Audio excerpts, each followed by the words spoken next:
+1 ഫിസിക്സിലെ പുതിയൊരു ക്ലാസ്സിലേക്ക് എല്ലാവർക്കും സ്വാഗതം. നമ്മൾ മൂന്നാമത്തെ ക്ലാസ്സാണ് ഇന്ന് എടുക്കാൻ പോകുന്നത്. ആദ്യത്തെ ക്ലാസ്സിൽ നമ്മൾ +1 സയൻസിനെ കുറിച്ചും അതിൻ്റെ സാധ്യതകളെക്കുറിച്ചും അതുപോലെ അവിടെ നടക്കുന്ന എക്സാമുകളെക്കുറിച്ചും അതിന് നമുക്ക് ലഭിക്കുന്ന മാർക്കുകൾ അല്ലേ, അതിൽ പ്രാക്ടിക്കൽ പരീക്ഷ ഉൾപ്പെടെ നമ്മൾ പരിചയപ്പെട്ടു. അങ്ങനെ ടോട്ടൽ നമുക്ക് എത്ര മാർക്ക് ലഭിക്കുന്നു, അതൊക്കെ ഫസ്റ്റ് ഇയറിൽ എത്ര എക്സാം നടക്കുന്നു, സെക്കൻഡ് ഇയറിൽ എത്ര മാർക്കിനാണ് എക്സാം നടക്കുന്നത്, ഇത്തരം കാര്യങ്ങളൊക്കെ നമ്മൾ വിശദമായിട്ട് തന്നെ പറഞ്ഞിട്ടുണ്ടായിരുന്നു. രണ്ടാമത്തെ ക്ലാസ്സിൽ നമുക്ക് +1 ഫിസിക്സിലേക്ക് ആവശ്യമായ 8ാം ക്ലാസ്സിലെ ചില പാഠഭാഗങ്ങൾ ഡിസ്കസ് ചെയ്തിരുന്നു അല്ലേ. നമ്മൾ പറഞ്ഞിരുന്നു 8ഉം 9ലെയും പാഠഭാഗങ്ങളാണ് പ്രധാനമായിട്ടും +1ൽ പഠിക്കാനുള്ളത്. ഓക്കെ, അപ്പോൾ ഇന്ന് നമ്മൾ ഉദ്ദേശിക്കുന്നത് 9ാം ക്ലാസ്സിലെ ഫിസിക്സിലെ പാഠഭാഗങ്ങളെ പരിചയപ്പെടുക എന്നുള്ളതാണ്. ഓക്കെ, നമ്മൾ പറഞ്ഞു 10ാം ക്ലാസ്സിലെ പാഠഭാഗങ്ങൾ പ്രധാനമായിട്ടും വരുന്നത് നമ്മുടെ ഹയർ സെക്കൻഡറി സെക്കൻഡ് ഇയറിലാണ്. അതുകൊണ്ട് തന്നെ നമുക്കത് പിന്നീട് ഡിസ്കസ് ചെയ്യാം. ഓക്കെ, അപ്പോൾ ഇന്നത്തെ ക്ലാസ്സിൽ നമ്മൾ 9ാം ക്ലാസ്സിൽ നമ്മൾ ഏതൊക്കെ പാഠഭാഗങ്ങളാണ് പഠിച്ചതെന്ന് നോക്കാം. നമ്മൾ 2 ഭാഗങ്ങളിലായിട്ട് അല്ലേ, നമുക്ക് ഫിസിക്സിൽ 2 ബുക്കുകൾ ഉണ്ടായിരുന്നു. 2 ഭാഗങ്ങളിലൂടെയായിട്ട് നമ്മൾ 7 ചാപ്റ്ററുകളാണ് 9ാം ക്ലാസ്സിൽ നമ്മൾ ഡിസ്കസ് ചെയ്തത്. ഓക്കെ, ചാപ്റ്റേഴ്സിൻ്റെ പേര് ഞാനൊന്ന് വായിക്കാം, അപ്പോൾ നിങ്ങളൊന്ന് ഓർക്കാൻ ശ്രമിക്കുക. ഒന്ന് ഫോഴ്സസ് ഓഫ് ഫ്ലൂയിഡ്സ് അല്ലേ, ഫ്ലൂയിഡ്സുമായി ബന്ധപ്പെട്ട ഫോഴ്സസ് ആണ് അവിടെ ഡിസ്കസ് ചെയ്തത്. ഓക്കെ, ഫോഴ്സ് എന്നുള്ള വേർഡ് നമുക്കറിയാം. ഫ്ലൂയിഡ് എന്ന് പറഞ്ഞാലും നമ്മൾ പഠിച്ചു കഴിഞ്ഞ സംഭവമാണ്. എന്താണ്? ലിക്വിഡിനെയും ഗ്യാസിനെയും കൂടി ചേർത്ത് പറയുന്ന പേരാണെന്ത്? ഫ്ലൂയിഡ് അല്ലേ. നമ്മൾ 3 അവസ്ഥകളെ കുറിച്ച് പഠിച്ചിട്ടുണ്ട് അല്ലേ, 3 സ്റ്റേറ്റ്സ് ഓഫ് മാറ്റർ. ഏതൊക്കെയാ? സോളിഡ്, ലിക്വിഡ്, ഗ്യാസ് അല്ലേ. അതല്ലാത്ത കുറേ സ്റ്റേറ്റുകൾ ഉണ്ട്, പ്ലാസ്മ പോലെയുള്ള സ്റ്റേറ്റുകളൊക്കെ ഉണ്ട്. എന്തായാലും നമ്മളിപ്പം പഠിക്കുന്ന 3 സ്റ്റേറ്റുകളിൽ ഒഴുകാൻ കഴിവുള്ള 2 സ്റ്റേറ്റുകൾ ഏതൊക്കെയാണ്? ലിക്വിഡും ഗ്യാസും. രണ്ടിനും ഫ്ലോ ചെയ്യാൻ സാധിക്കും അല്ലേ. അതുകൊണ്ട് തന്നെ ആ 2 സ്റ്റേറ്റിനെയും കൂടി ഒരുമിച്ച് പറയുന്ന പേരാണെന്ത്? ഫ്ലൂയിഡ് എന്നുള്ളത്. Okay, the materials which can flow ചെയ്യാൻ കഴിയുന്ന മെറ്റീരിയൽസിനെ വിളിക്കുന്ന പേരാണെന്ത്? ഫ്ലൂയിഡ്സ് അല്ലേ. ആ ഫ്ലൂയിഡ്സുമായി റിലേറ്റ് ചെയ്യുന്ന ഡിഫറെൻറ്റ് ഫോഴ്സുകൾ ഏതൊക്കെയാണെന്നാണ് നമ്മൾ ആ ചാപ്റ്ററിൽ പഠിച്ചിട്ടുണ്ടായിരുന്നത്. അതുപോലെ രണ്ടാമത്തെ ചാപ്റ്റർ നോക്കൂ, ഇക്വേഷൻസ് ഓഫ് മോഷൻ അല്ലേ, ചലന സമവാക്യങ്ങൾ എന്ന് പറഞ്ഞ് നമ്മൾ ചില ഇക്വേഷൻസ് പഠിച്ചിട്ടുണ്ട് അല്ലേ. മോഷൻ വളരെ ഇമ്പോർട്ടൻ്റ് ആയിട്ടുള്ളൊരു ടോപ്പിക്കാണ്. നമ്മൾ 8ാം ക്ലാസ്സിലെ ഫിസിക്സ് പരിചയപ്പെട്ടപ്പോൾ കൂട്ടത്തിൽ പറഞ്ഞിരുന്നു. അപ്പോൾ അവിടെ വരുന്ന മോഷനുമായി ബന്ധപ്പെട്ട് വരുന്ന കാൽക്കുലേഷൻസ് ഫണ്ടമെൻ്റൽ ആയിട്ട് നമ്മൾ ചെയ്യുന്ന 3 ഇക്വേഷൻസ് ആണ് ഇക്വേഷൻസ് ഓഫ് മോഷൻ എന്ന രീതിയിൽ നമ്മൾ പഠിച്ചിട്ടുണ്ടായിരുന്നത്. ദെൻ മൂന്നാമത്തത് വളരെ ഇമ്പോർട്ടൻ്റ് ആയ മറ്റൊരു ചാപ്റ്ററാണ്. ഏതാണ്? Motion and laws of motion അല്ലേ. മോഷനുമായി റിലേറ്റ് ചെയ്യുന്ന മറ്റൊരു ചാപ്റ്റർ കൂടി വരികയാണ്.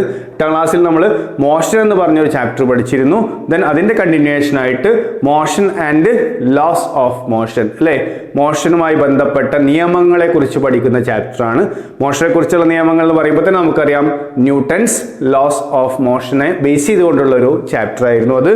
ദെൻ 4ാമത്തെ ചാപ്റ്റർ നോക്കൂ, ഗ്രാവിറ്റേഷൻ എന്ന് പറയുന്ന ചാപ്റ്റർ ആണ് അല്ലേ. ഭൂഗുരുത്വവുമായി ബന്ധപ്പെട്ട അല്ലേ, അതിൻ്റെ അട്രാക്ഷനുമായി ബന്ധപ്പെട്ട അങ്ങനെ ഭൂഗുരുത്വ ബലത്തെക്കുറിച്ചും അതുമായി റിലേറ്റ് ചെയ്യുന്ന മറ്റു കാര്യങ്ങളെക്കുറിച്ചുമാണ് നമ്മൾ ആ ചാപ്റ്ററിൽ പഠിച്ചിട്ടുണ്ടായിരുന്നത്. ദെൻ 5ാമത്തെ ചാപ്റ്റർ നോക്കൂ, വർക്ക്, എനർജി ആൻഡ് പവർ അല്ലേ. വർക്ക്, എനർജി, പവർ, പ്രവൃത്തി, അതുപോലെ ഊർജം, അതുപോലെ പവർ. ഈ 3 കാര്യങ്ങളെ ബേസ് ചെയ്തുകൊണ്ടുള്ള ചാപ്റ്റർ ആണെന്ത്? Work, energy and power. Then അതുപോലെ 6ാമത്തെ ചാപ്റ്റർ നോക്കൂ, കറണ്ട്, ഇലക്ട്രിസിറ്റി അല്ലേ. മൂവിങ് ചാർജസിനെ കുറിച്ചാണ് നമ്മളവിടെ പഠിച്ചത്. അവിടെ നമ്മൾ കറണ്ടിനെ കുറിച്ച് പഠിച്ചിട്ടുണ്ടാവും, റെസിസ്റ്റൻസുകളെ കുറിച്ച് പഠിച്ചിട്ടുണ്ടാവും. ഇങ്ങനെ കറണ്ടുമായി റിലേറ്റ് ചെയ്യുന്ന കുറേ കാര്യങ്ങളാണ് നമ്മൾ ആ ചാപ്റ്ററിൽ പഠിച്ചിട്ടുണ്ടായിരുന്നത്. ഏറ്റവും അവസാനമായി നമ്മൾ പഠിച്ചതായിരുന്നു വേവ് മോഷൻ ആയിരുന്നു അല്ലേ. ഒരു പ്രത്യേക ടൈപ്പിലുള്ള മോഷനെ നമ്മൾ എന്ത് പറയുന്നത്? വേവ് മോഷൻ എന്ന് പറയുന്നത്. അപ്പോൾ ഇത്തരം ചാപ്റ്റേഴ്സ് ആണ്, ഇങ്ങനെ 7 ചാപ്റ്റേഴ്സ് ആണ് നമ്മൾ 9ാം ക്ലാസ്സിലെ ഫിസിക്സുമായി റിലേറ്റ് ചെയ്ത് നമ്മൾ പഠിച്ചത്. ഇതിൽ നോക്കൂ, ഈ 6ാമത്തെ ചാപ്റ്ററായ കറണ്ട്, ഇലക്ട്രിസിറ്റി ഒഴിച്ച് ബാക്കിയുള്ള എല്ലാ ചാപ്റ്റേഴ്സും നമുക്ക് ഫസ്റ്റ് ഇയറിൽ വരുന്നുണ്ട്. അപ്പോൾ ഈ ചാപ്റ്റേഴ്സ് ഒക്കെ തന്നെയാണെങ്കിൽ ഇതിൻ്റെ കണ്ടിന്യൂവേഷൻ ആണ് എന്ത് ചെയ്യുന്നത് ഫസ്റ്റ് ഇയറിൽ ഫിസിക്സിൽ നമുക്ക് പഠിക്കാനുള്ള. പ്രധാനമായിട്ട് നോക്കൂ, നമുക്ക് ഫോഴ്സസ് ഓഫ് ഫ്ലൂയിഡ്സ് എന്നുള്ള ചാപ്റ്റർ നമുക്ക് അതുപോലെ വരുന്നുണ്ട്. മെക്കാനിക്കൽ പ്രോപ്പർട്ടീസ് ഓഫ് ഫ്ലൂയിഡ്സ് എന്ന് പറഞ്ഞ അതുപോലെ നമുക്ക് വരുന്നുണ്ട്. അപ്പോൾ ആ ചാപ്റ്റർ എന്തായാലും പഠിച്ചിരിക്കണം, നമ്മൾ മനസ്സിലാക്കുക. അതുപോലെ ഇക്വേഷൻസ് ഓഫ് മോഷൻ കൃത്യമായിട്ട് നമുക്ക് motion in a straight line എന്ന് പറയുന്ന ചാപ്റ്ററിൽ കൃത്യമായിട്ട് അത് തന്നെയാണ് പഠിക്കാനുള്ളത്. Then motion and laws of motion. Laws of motion അതേ പേരിൽ തന്നെ നമുക്ക് ഫിസിക്സിൽ ഫസ്റ്റ് ഇയറിൽ ചാപ്റ്റർ പഠിക്കാണ്ട് ന്യൂട്ടൺസ് ലോസും അതുമായി റിലേറ്റ് ചെയ്യുന്ന കാര്യങ്ങളും. Then work, energy and power, same അതേ പേരിൽ നമുക്ക് ഈ ലോസ് ഓഫ് മോഷൻ എന്നുള്ള ചാപ്റ്റർ കഴിഞ്ഞ ശേഷം പ്ലസ് വണ്ണിൽ വർക്ക്, എനർജി ആൻഡ് പവർ എന്നുള്ള ചാപ്റ്റർ തന്നെയാണ് വരുന്നത്. ദെൻ അതുപോലെ wave motion. Okay, wave motion എന്ന് പറയുമ്പോൾ നമുക്ക് ഫസ്റ്റ് ഇയറിലെ ഏറ്റവും അവസാനത്തെ ചാപ്റ്റർ എന്ന് പറയുന്നത് വേവ്സ് എന്ന് പറയുന്ന ചാപ്റ്ററാണ്. ക്ലിയർ? അപ്പോൾ നോക്കൂ, 9ാം ക്ലാസ്സിലെ ഫിസിക്സിൻ്റെ ഒരു പ്രത്യേകത, 9ാം ക്ലാസ്സിലെ നമ്മൾ പഠിച്ച ഫിസിക്സിലെ ചാപ്റ്റേഴ്സ് അതുപോലെയാണ് പ്ലസ് വണ്ണിലും വരുന്നത് എന്ന് നിങ്ങൾക്ക് മനസ്സിലായിട്ടുണ്ടാവും അല്ലേ? ഒരു ചാപ്റ്റർ മാത്രമാണ് നമുക്ക് സെക്കൻഡ് ഇയറിൽ പഠിക്കാനുള്ളത്, കറണ്ട്, ഇലക്ട്രിസിറ്റി.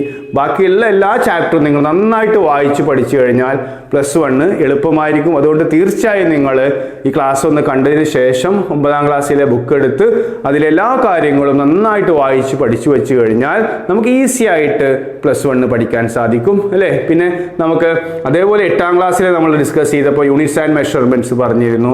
മോഷൻ എന്ന് പറഞ്ഞ അവിടെ നമ്മൾ ചലനവുമായി ബന്ധപ്പെട്ട ചില കാര്യങ്ങൾ പറഞ്ഞിരുന്നു. അത്തരം ചാപ്റ്റേഴ്സ് ഒക്കെ കൃത്യമായിട്ട് വായിച്ചു കഴിഞ്ഞാൽ നിങ്ങൾക്ക് ഒരിക്കലും പ്ലസ് വൺ ഒരു പ്രയാസമായി മാറില്ല. അതിൽ നമ്മൾ കാൽക്കുലേഷൻസ് ചെയ്തിട്ടുണ്ട്, അതിൽ നമ്മൾ കൺസെപ്റ്റ്സ് പഠിച്ചിട്ടുണ്ട്, അതുപോലെ എല്ലാ കാര്യങ്ങളും നമ്മൾ അവിടെയും ഡിസ്കസ് ചെയ്തിട്ടുണ്ട്. അപ്പോൾ അതിൻ്റെ അഡ്വാൻസ്ഡ് ആയിട്ടുള്ള ചില കാര്യങ്ങൾ കൂടി മാത്രമാണ് നമ്മൾ പ്ലസ് വണ്ണിൽ പഠിക്കാനുള്ളത്. അപ്പോൾ പ്ലസ് വണ്ണിനെ കുറിച്ച് നിങ്ങൾ ആലോചിച്ച് കൂടുതൽ പഠിക്കാനുണ്ടെന്ന് വിചാരിച്ച് പേടിക്കേണ്ട ഒരു ആവശ്യമില്ല. ഇത്തരം കാര്യങ്ങൾ നിങ്ങൾ നന്നായിട്ടൊന്ന് വായിച്ച്, അത് കാരണം നമ്മൾ 10ാം ക്ലാസ്സിൽ പഠിച്ച ചാപ്റ്റർ അല്ലാത്തത് കൊണ്ട് 9ലെയും 8ലെയും ആയതുകൊണ്ട് നിങ്ങൾ എന്ത് ചെയ്യണം, ചിലപ്പോൾ ചില ഭാഗങ്ങളൊക്കെ മറന്നു പോയിട്ടുണ്ടാവും. അതുകൊണ്ടാണ് നമ്മൾ ഈ 2 ക്ലാസ്സുകളിലായിട്ട് അതൊന്ന് ഓർമ്മിപ്പിക്കുന്നത്.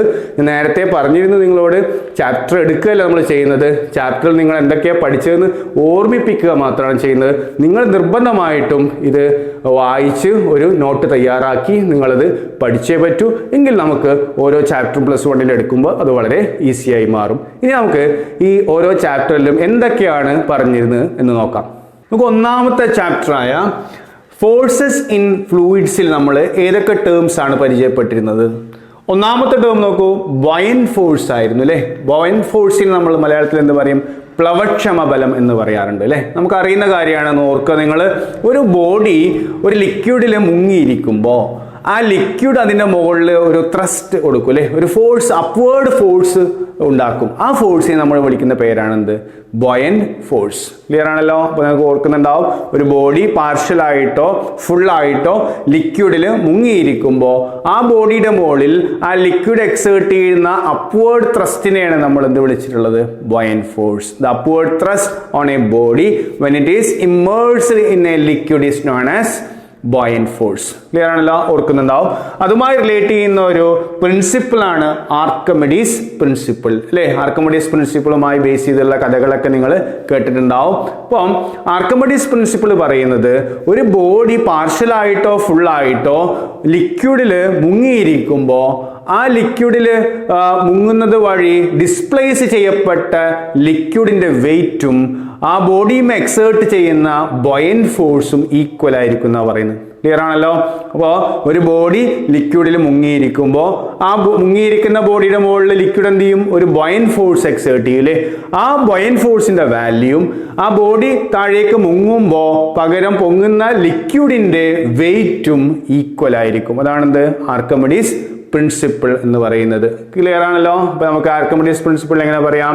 According to this principle, the buoyant force exerted on a body is equal to the weight of the liquid displaced. Clear ആണല്ലോ? അപ്പൊ അത് പഠിച്ചു വെക്കാം. നോക്കൂ, അതുപോലെ മൂന്നാമത്തെ ടേം നമ്മൾ പഠിച്ചു ഏതായിരുന്നു? റിലേറ്റീവ് ഡെൻസിറ്റി അല്ലെ. ഡെൻസിറ്റി എന്ന് പറഞ്ഞാൽ നമുക്കറിയാം സാന്ദ്രത എന്ന് നമ്മൾ പറയും. എന്താണ്? യൂണിറ്റ് വോള്യത്തിലുള്ള ഒരു മെറ്റീരിയലിന്റെ മാസ് ആണെന്ത്? ഡെൻസിറ്റി എന്ന് പറയുന്നത്. അപ്പൊ ഇങ്ങനെ നമുക്ക് ഡെൻസിറ്റി കാണാൻ സാധിക്കും. ഒരു ബോഡിയുടെ ടോട്ടൽ മാസിനെ വോള്യം കൊണ്ട് ഡിവൈഡ് ചെയ്താൽ നമുക്ക് യൂണിറ്റ് വോള്യത്തിലെ മാസ് എന്ത് ചെയ്യാം? കാൽക്കുലേറ്റ് ചെയ്യാം. നമുക്കറിയാം density is equal to mass per volume ആണ് നമുക്കറിയാം. ഓക്കെ, അപ്പോൾ ഇങ്ങനെ ഒരു ഡെൻസിറ്റി പറയുമ്പോൾ അതിൽ റിലേറ്റീവ് ഡെൻസിറ്റി എന്ന് പറയുന്ന ഒരു കൺസെപ്റ്റ് കൂടി പറയുകയാണ് അല്ലേ. ഇങ്ങനെ റിലേറ്റീവ് ഡെൻസിറ്റി കാണാം. ഒരു മെറ്റീരിയലിന്റെ റിലേറ്റീവ് ഡെൻസിറ്റി നമുക്ക് കാണണം എന്ന് വിചാരിക്കാം. നമ്മളെങ്ങനെ കാണാം? ആ മെറ്റീരിയലിന്റെ ഡെൻസിറ്റിയെ എന്തുകൊണ്ട് ഡിവൈഡ് ചെയ്യാം? വാട്ടറിന്റെ ഡെൻസിറ്റി കൊണ്ട് ഡിവൈഡ് ചെയ്യാം. ആക്ച്വലി നമ്മൾ ചെയ്യുന്നത് വാട്ടറിന്റെ ഡെൻസിറ്റിയുടെ എത്ര മടങ്ങാണ് ആ ബോഡിയുടെ ഡെൻസിറ്റി എന്ന് പറയുകയാണ്. ക്ലിയർ ആണല്ലോ? അപ്പോൾ ഒരു ബോഡിയുടെ റിലേറ്റീവ് ഡെൻസിറ്റി 2 ആണെന്ന് പറഞ്ഞാൽ വാട്ടറിന്റെ ഡെൻസിറ്റിയുടെ ഡബിൾ ആണെന്ന് മനസ്സിലാക്കാം. ഹാഫ് ആണെന്ന് പറഞ്ഞാൽ എന്ന് മനസ്സിലാക്കാം വാട്ടറിന്റെ ഡെൻസിറ്റിയുടെ പകുതിയെ ആ ബോഡിക്ക് ഡെൻസിറ്റി ഉള്ളതെന്ന് മനസ്സിലാക്കാം. ഇതാണ് റിലേറ്റീവ് ഡെൻസിറ്റി എന്നുള്ള കൺസെപ്റ്റ്. അപ്പോൾ എന്താ റിലേറ്റീവ് ഡെൻസിറ്റി?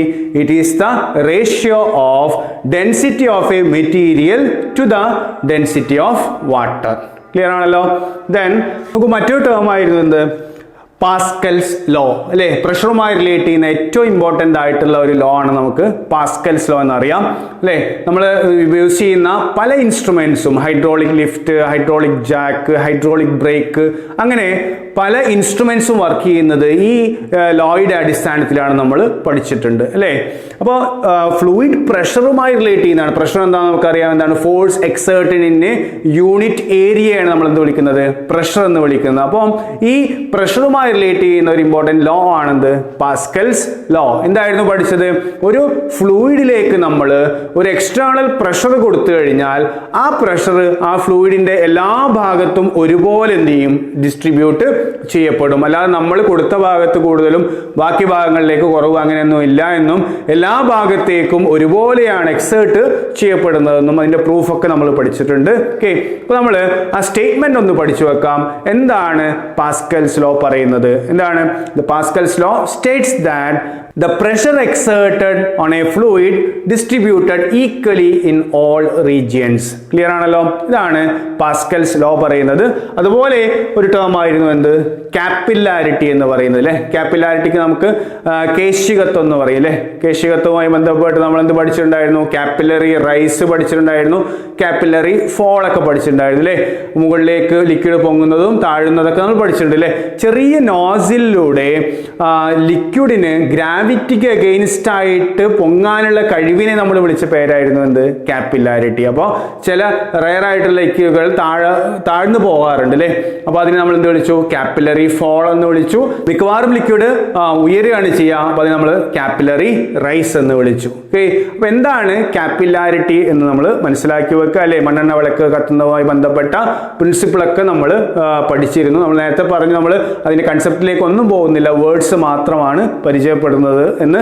അതുകൊണ്ട് തന്നെ കാപ്പില്ലാരിറ്റി എന്താണെന്ന് മാത്രം നമ്മൾ ഇവിടെ ഡിസ്കസ് ചെയ്യാം. എന്താ capillarity? The ability of a liquid to rise against gravity is known as capillary rise അല്ലെങ്കിൽ സിംപ്ലി കാപ്പില്ലാരിറ്റി. ഓക്കെ, ദെൻ അതുപോലെ രണ്ട് ഫോഴ്സ് ആയിരുന്നു ഏതൊക്കെയാ? അഡിസീവ് ഫോഴ്സും കൊഹസീവ് ഫോഴ്സും അല്ലേ.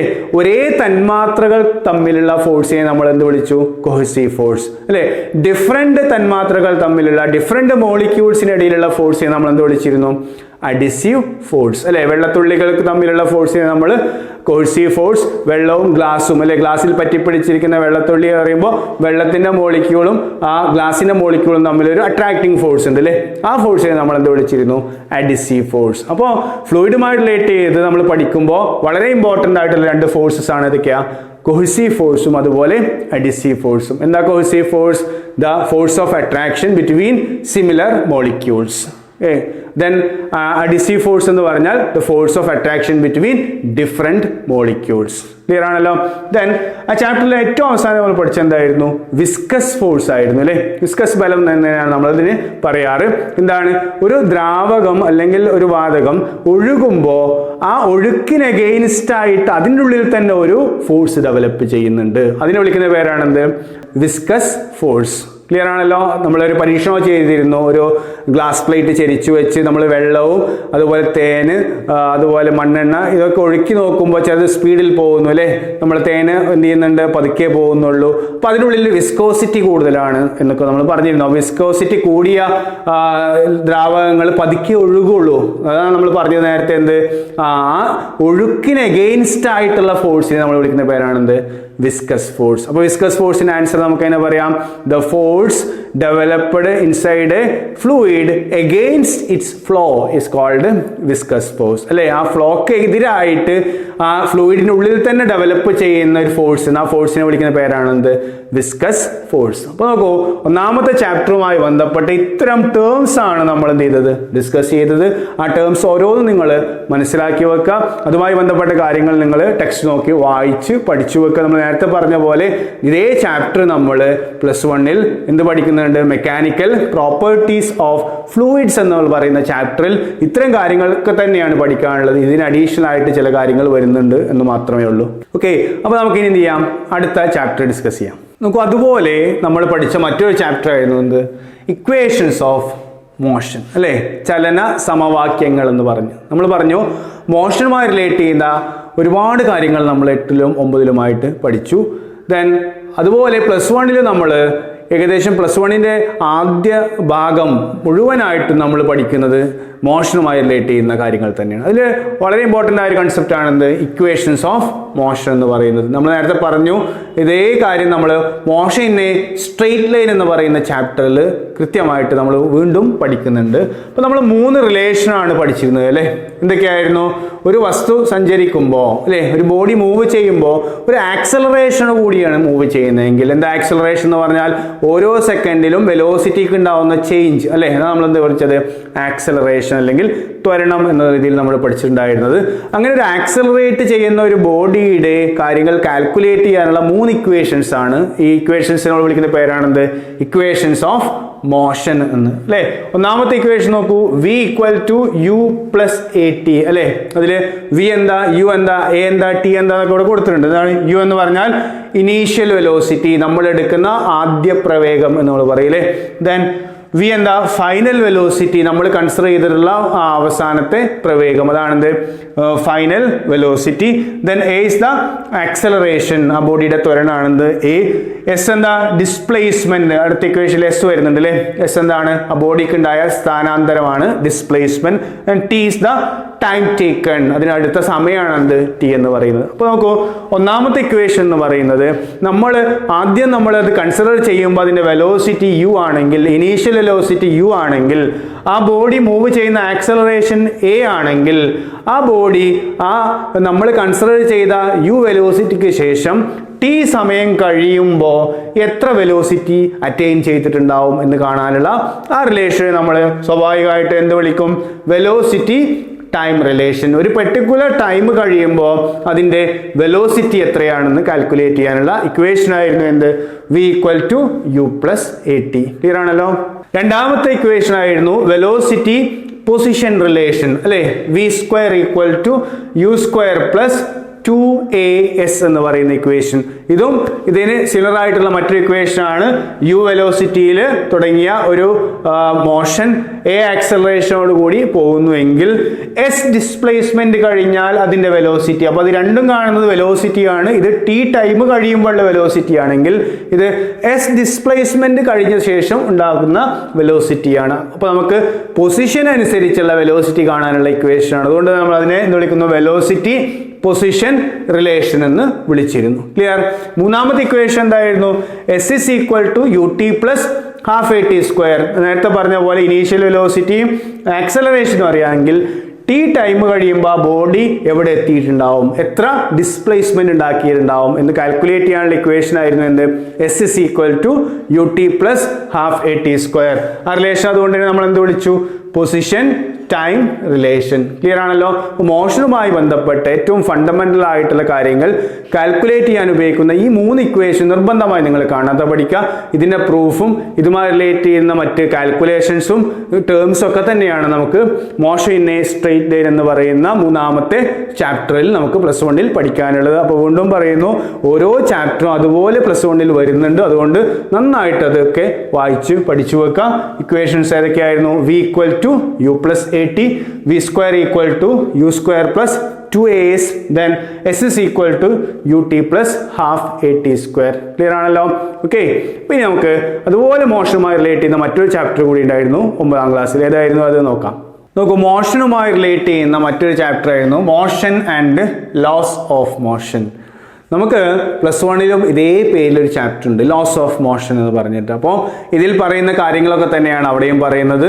അതിന് കൂടെ നമ്മൾ നേരത്തെ മുമ്പ് ഡിസ്കസ് ചെയ്ത പോലെ ഫ്രിക്ഷൻ എന്ന് പറയുന്ന ഒരു പാർട്ട് കൂടി വരുന്നുണ്ട്. അപ്പം ലോസ് ഓഫ് മോഷനും അതിൻ്റെ നമ്മൾ പഠിച്ച ഇത്രയും കാര്യങ്ങളും അതിനോട് കൂടി ഫ്രിക്ഷൻ ഡീറ്റെയിൽ ആയിട്ടും പഠിക്കുന്നു എന്നുള്ളതാണ് ആ ചാപ്റ്ററിൻ്റെ പ്രത്യേകത.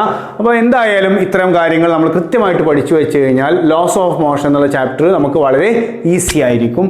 നമ്മൾ ലോസ് ഓഫ് മോഷനുമായി ബന്ധപ്പെട്ട് എന്തൊക്കെ പഠിച്ചിരുന്നു നോക്കാം. ഒന്ന്, അൺബാലൻസ്ഡ് എക്സ്റ്റേണൽ ഫോഴ്സ് ആയിരുന്നു അല്ലേ? കഴിഞ്ഞ ക്ലാസ്സിൽ നമ്മൾ ഫോഴ്സ് എന്താന്ന് പറഞ്ഞിരുന്നു.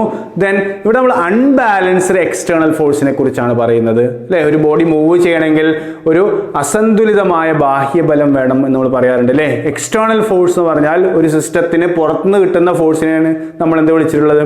External force. അപ്പോൾ ഒരു ബോഡിയുടെ മുകളിൽ 2 ഫോഴ്സ് കിട്ടി, പക്ഷേ അതിന് റിസൾട്ട് എന്താവാം? 0 ആവാം അല്ലേ? എന്നെ ഒരാൾ ഇങ്ങോട്ട് വലിച്ചു, ഇങ്ങോട്ടും വലിച്ചു, 2 സൈഡിലേക്ക് വലിച്ചു, പക്ഷെ 2 ഫോഴ്സുകളും ഈക്വൽ ആൻഡ് ഓപ്പോസിറ്റ് ആണെങ്കിൽ എൻ്റെ മുകളിലുള്ള നെറ്റ് ഫോഴ്സ് എത്രയായിരിക്കും? 0 ആയിരിക്കും. അതുകൊണ്ട് എനിക്കൊരു മോഷൻ ഉണ്ടാക്കാൻ സാധ്യമല്ല. അതുകൊണ്ട് ഒരു ബോഡിയിൽ മൂവ്മെന്റിന് സാധ്യത ഉണ്ടാവണമെങ്കിൽ അല്ലേ, ഒരു ബോഡി മൂവ് ചെയ്യണമെങ്കിൽ അവിടെ എന്ത് വേണം? നമ്മൾ പഠിച്ചിട്ടുണ്ട്, എക്സ്റ്റേണൽ ഫോഴ്സസ് വേണം. പക്ഷെ അത് ബാലൻസ് ചെയ്യപ്പെടാൻ പാടില്ല. അങ്ങനെ ബാലൻസ് ചെയ്യപ്പെടാത്ത എക്സ്റ്റേണൽ ഫോഴ്സ്, അതാണ് എന്താ ഉദ്ദേശിച്ചത്?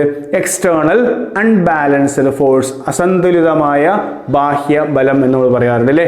പലപ്പോഴും അതിനെ ബേസ് ചെയ്തുകൊണ്ടാണ് നമ്മൾ ലോസ് ഓഫ് മോഷൻ ഒക്കെ പറയുന്നത് അല്ലേ? ലോസ് ഓഫ് മോഷൻ എന്ന് പറയുമ്പോൾ നമുക്കറിയാം അത് ന്യൂട്ടനുമായി ബന്ധപ്പെട്ട 3 ലോസ് ആണ്. Newton's laws of motion, Newton's first law, second law and third law. 3 നമ്മൾ ചെറുപ്പത്തിൽ തന്നെ കേട്ട് പരിചയമുള്ളതാണ്. നമ്മൾ അതിന്റെ ഡെഫിനിഷൻസും ഇപ്പൊ നമ്മൾ 9ാം ക്ലാസ്സിൽ കൃത്യമായിട്ട് അതിന്റെ സ്റ്റേറ്റ്മെന്റ്സ് പഠിച്ചിട്ടുണ്ടാവും. ഓക്കെ, ഒന്ന് ഓർത്തു നോക്കാം. ഒന്നാമത്തെ സ്റ്റേറ്റ്മെന്റ് ഞാൻ പറഞ്ഞു, കൺസെപ്റ്റിലേക്ക് പോകുന്നില്ല, സ്റ്റേറ്റ്മെന്റ് മാത്രം പറയുന്നു. നമുക്ക് ഈ ചാപ്റ്റർ വീണ്ടും പഠിക്കുമ്പോൾ ഡീറ്റെയിൽ ആയിട്ട് കാര്യങ്ങൾ പറയാം. ഓക്കെ, ഒന്നാമത്തെ ലോ എന്താ പറഞ്ഞിരുന്നത് നോക്കൂ. ഒന്നാമത്തെ ലോ പറഞ്ഞിരുന്നത് ഒരു അസന്തുലിതമായ ബാഹ്യബലം പ്രയോഗിക്കാത്തിടത്തോളം കാലം ഓരോ വസ്തുവും അതിൻ്റെ നിശ്ചലാവസ്ഥയിലോ അല്ലെങ്കിൽ നേർരേഖയിലുള്ള സമാന ചലനത്തിലോ തുടരും എന്ന് പറഞ്ഞാൽ ഒരു ബോഡിക്ക് 2 അവസ്ഥയാണല്ലോ. ഒന്നെങ്കിൽ ആ ബോഡി റെസ്റ്റിലായിരിക്കും അല്ലെങ്കിൽ മോഷനിലായിരിക്കും. ഈ 2 അവസ്ഥയ്ക്കും മാറ്റം വരണമെന്നുണ്ടെങ്കിൽ എന്ത് വേണം? ആ ബോഡിയുടെ മുകളിലൊരു എക്സ്റ്റേണൽ അൺബാലൻസ്ഡ് ഫോഴ്സ് വേണം. ഇത് കിട്ടാത്തിടത്തോളം കാലം ആ ബോഡി ഒന്നുകിൽ റെസ്റ്റിലായിരിക്കും അല്ലെങ്കിൽ യൂണിഫോം മോഷനിലായിരിക്കും. ക്ലിയർ ആണല്ലോ? ഇതാണ് നമ്മൾ ഒന്നാമത്തെ ലോ ആയിട്ട് പഠിച്ചു വെച്ചത്. അപ്പോൾ ലോയുടെ സ്റ്റേറ്റ്മെന്റ് പഠിച്ചു വെക്കുക. First law States that every body continues its own state of rest or uniform motion along a straight line until it is compelled by an external unbalanced force. Clear ആണല്ലോ? ഒരു external unbalanced force apply ചെയ്യപ്പെടുന്നത് വരെ ഓരോ ബോഡിയും അതിൻ്റെ നിശ്ചലാവസ്ഥയിലോ അല്ലെങ്കിൽ നേർരേഖയിലുള്ള സമാന ചലനത്തിലോ ആയിരിക്കും എന്നർത്ഥം. ക്ലിയർ ആണല്ലോ? ദെൻ രണ്ടാമത്തെ ഒരു ലോ ഉണ്ടായിരുന്നു അല്ലേ, Newton's second law of motion. ഇനി അങ്ങനെ ഒരു എക്സ്റ്റേണൽ അൺബാലൻസ്ഡ് ഫോഴ്സ് കിട്ടിയാൽ എന്തുണ്ടാവും? റെസ്റ്റ് ചെയ്തിരിക്കുന്ന ബോഡി മൂവ് ചെയ്യാൻ തുടങ്ങും. നമുക്ക് വേണമെങ്കിൽ മൂവ് ചെയ്യുന്ന ബോഡിയെ റെസ്റ്റിലേക്ക് കൊണ്ടുവരാം. എന്താണെങ്കിലും അവിടെ ഒരു ചേഞ്ച് ഉണ്ടാവുന്നുണ്ട് അല്ലേ, സ്റ്റേറ്റിൽ ചേഞ്ച് ഉണ്ടാവുന്നുണ്ട്. സ്റ്റേറ്റിൽ ചേഞ്ച് ഉണ്ടാവുക എന്ന് പറഞ്ഞാൽ അവിടെ അതിൻ്റെ വെലോസിറ്റി അല്ലെങ്കിൽ മൊമെന്റമാണ് ചേഞ്ച് ചെയ്യുന്നത് പറയുന്നു. ക്ലിയർ ആണല്ലോ? അപ്പോൾ മൊമെന്റം എന്ന് പറയുന്ന ഒരു ടേം നമുക്ക് പഠിക്കാനുണ്ടായിരുന്നു. എന്താ മൊമെന്റം? ആക്കം എന്നാണ് നമ്മൾ ഇന്ന് മലയാളത്തിൽ പറഞ്ഞിരുന്നത്. എന്താണ് മൊമെന്റം എന്ന് പറഞ്ഞാൽ? മൂവ് ചെയ്യുന്ന ഒരു ബോഡിയുടെ പ്രോപ്പർട്ടി ആയിട്ടാണ് നമ്മൾ എന്തിനെ പഠിച്ചത്? മൊമെന്റത്തെ പഠിച്ചത്. മൂവ് ചെയ്യുന്ന ബോഡിയുടെ മാസും വെലോസിറ്റിയും തമ്മിലുള്ള ഗുണനഫലമായിട്ടാണ് നമ്മൾ എന്ത് പഠിച്ചിട്ടുള്ളത്? മൊമെന്റം പഠിച്ചത്. അപ്പൊ എന്താ? Momentum is the product of mass and velocity of a body. അല്ലെ, റെസ്റ്റ് ഇരിക്കുന്ന ബോഡിയുടെ മൊമെന്റം 0 ആണ് നമ്മൾ പറയാറുണ്ട്. അപ്പോൾ 0 ആയിരുന്ന ഒരു ബോഡിയുടെ മൊമെന്റം നമ്മൾ ഫോഴ്സ് കൊടുത്ത് ഒരു പെർട്ടിക്കുലർ വാല്യൂവിലേക്ക് മാറ്റുകയാണ്. അങ്ങനെയാണെങ്കിൽ ന്യൂട്ടൺ പറയുന്നത് ഒരു സെക്കൻഡിൽ ഒരു ബോഡിക്ക് ഉണ്ടാവുന്ന മൊമെന്റം ചേഞ്ച് അതിന്മേൽ അപ്ലൈ ചെയ്ത ഫോഴ്സിന് ഈക്വൽ ആയിരിക്കും എന്നുള്ളതാണ്. ക്ലിയർ ആണല്ലോ? ഒരു സെക്കൻഡിൽ ബോഡിക്ക് ഉണ്ടാവുന്ന മൊമെന്റം ചേഞ്ച് നമ്മൾ അപ്ലൈ ചെയ്യുന്ന എക്സ്റ്റേണൽ അൺബാലൻസ്ഡ് ഫോഴ്സിന് ഈക്വൽ ആയിരിക്കും. മാത്രമല്ല, എങ്ങോട്ടാണ് മൊമെന്റം ചേഞ്ച് ഉണ്ടാവുന്നത് അങ്ങോട്ടായിരിക്കും നമ്മൾ ഫോഴ്സ് കൊടുത്തിട്ടുണ്ടാവുക. അല്ലെങ്കിൽ ഫോഴ്സ് കൊടുക്കുന്ന ഡയറക്ഷനിലേക്കാണ് എന്ത് ചെയ്യാം? മൊമെന്റം ചേഞ്ച് ഉണ്ടാവുക. ക്ലിയർ ആണല്ലോ? അപ്പൊ ഇതാണ് രണ്ടാമത്തെ ലോ ആയിട്ട് നമ്മൾ പഠിച്ചത്. എന്തായിരുന്നു? The rate of change of momentum of a body is directly proportional to the applied force and the change in momentum takes place along the direction of the force. Clear ആയിട്ടുണ്ടാവും. ഇതാണ് നമ്മൾ second law എന്ന് പറഞ്ഞ് പഠിച്ചിരുന്നത്.